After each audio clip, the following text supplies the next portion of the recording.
Hi, my name is Taylor Lee, and I'm a Research Services Librarian at the Atlanta campus. And today I'll be showing you how to find primary resources in Primary Search. So to get to Primary Search, you're going to go to the library website, which is libraries.mercer.edu. And then once you get to the home page, you're going to go to Databases, A to Z. And then to get to the database, you'll click on the letter P and scroll down until you get to Primary Search. And so it's primary search with EBSCO in parentheses.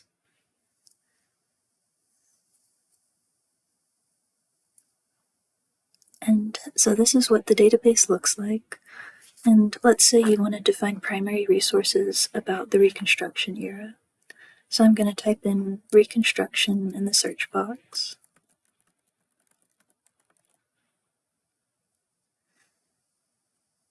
And I'll go ahead and click search. And then here in this source type drop-down menu, you'll click on Primary Source Documents and click Apply. And so now you should get a list of resources. And if I click on this first one, and then click Access Now, so this will give me the full text of the document, and you can read the text here, or if you click on the headphones icon in the upper right, you can listen to the text being read. And then if we want to go back to the list of results, we'll just click on the back arrows here, and then back to results. And for most of these, they'll be available through Mercer Libraries, so it'll have this Access Now link under the, or at the bottom of the box.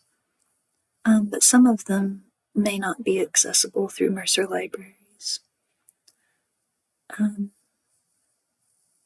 So for example, this one, the Reconstruction Act of 1867, it has this Find Full Text link. And if we click on this, it'll show us if we have it available through another database. And you'll need to sign in. So we'll click Current Students, Faculty, and Staff.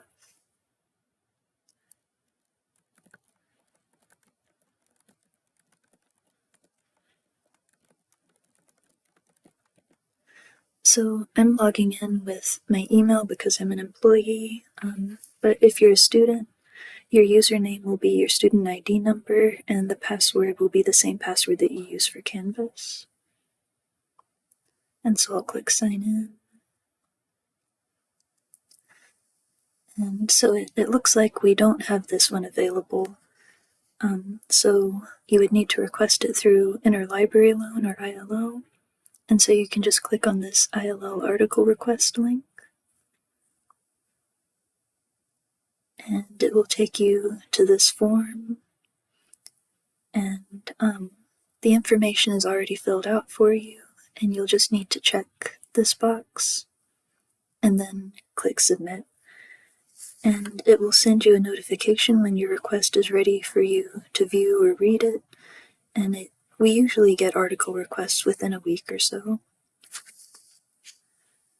And then to contact us with any questions, if we go back to the library's homepage and under the For Students menu, click on Ask a Librarian. And so through this page, you can live chat with us, you can set up a research consultation, you can email us, or you can call us at any of these numbers here.